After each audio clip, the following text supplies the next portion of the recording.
Welcome once again, ladies and gentlemen, boys and girls, to Mysteries from Beyond the Other Dominion. I'm your host, Dr. Franklin Ruehl. Now, the secret mission of Christopher Columbus. Roll tape! Now to tell you about the possible secret mission of Christopher Columbus. But first, the trivia question of the day. Let me extricate here from its paper prison. What was the first name of the father of the notorious pair, Cesare and Lucrezia Borgia? Now this is multiple choice in alphabetical order. Is that first name Antonio, Bartolome, Carlos, Esteban, Francisco, similar to Franklin, Gregorio, Martin, Octavio, Rodrigo, or Vincente? One is the correct answer.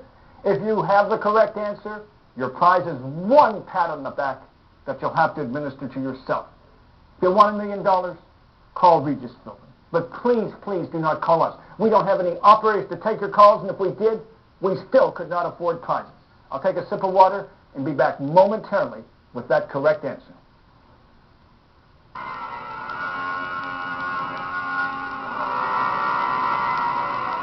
Okay, I'm calling time.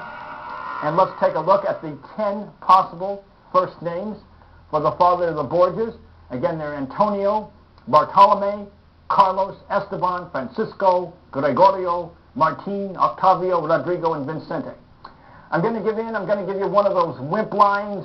We'll go, computer, let's try 70-30, and I'll keep my fingers crossed for Francisco. 70-30, computer, eliminate 3 of the incorrect answers, leaving the correct answer and 6 incorrect ones. And let's see what the computer's brought up. Bartolome, Esteban, Francisco was removed. Do you see that?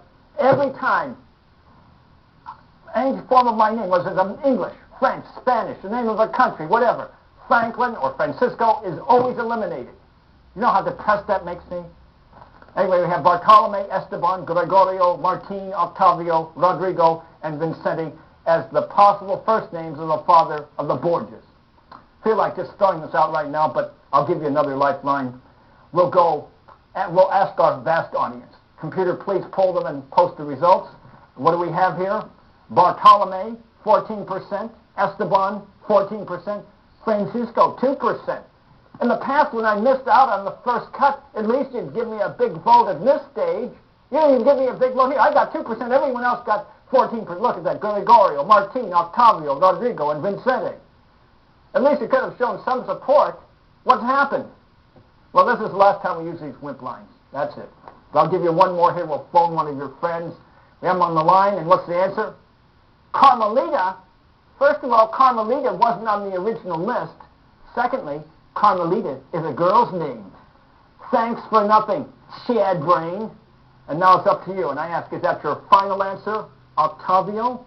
No. It was Rodrigo Borgia, father of Cesare and Lucrezia. I'll come back to him in a moment. First, I want to tell you about Christopher Columbus.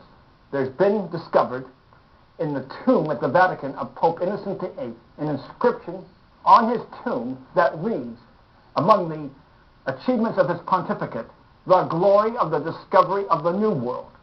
But, enigmatically, he died in July 1492.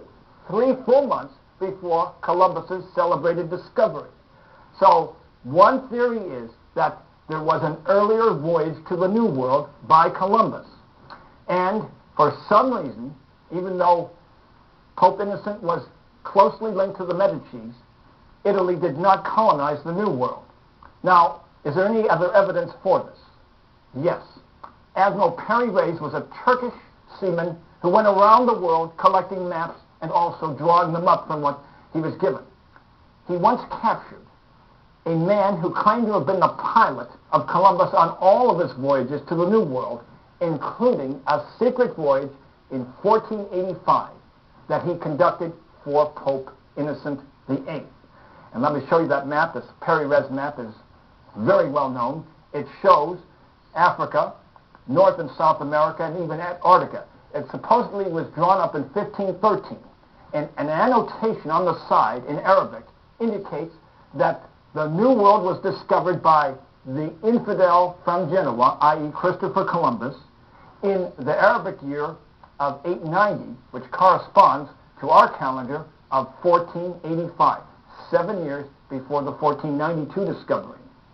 Now, why would the next pope, after Innocent, have allowed the Spaniards to colonize the New World? Well, that's where we get the Borgias. Pope Alexander VI, who succeeded Innocent VIII, was actually Rodrigo Borgia, a man with a family. And he was originally Spanish. The family name was Broja and then Italianized to Borgia. He had close ties to the Spanish monarchs Isabella and Ferdinand. In addition, there is a Spanish tie-in with Columbus.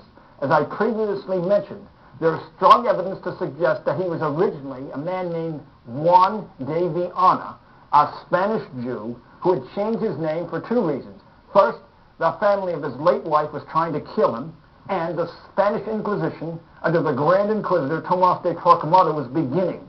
So he assumed the identity of a dead weaver, Cristobal Colon, i.e. Christopher Columbus. So we have a tie-in with Rodrigo Borgia and Christopher Columbus and the Spanish monarchs. Now, of course, not everyone accepts this theory. For example, if we return to the map once again, the Peri-Rez map, it shows Antarctica at the bottom. You can't see this too clearly, but Antarctica's there, yet it was not actually discovered till 1822.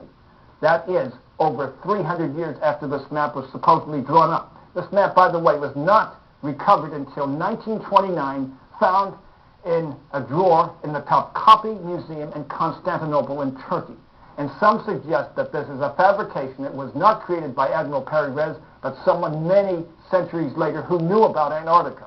And that in turn might cast doubt on this secret mission. But we still ask, why did Pope Innocent's tomb talk about the glory of the discovery of the New World? A true mystery from beyond the other dominion for your consideration. Now, until next time, may the power of the cosmos and of Christopher Columbus be with you. Yes, yes, yes.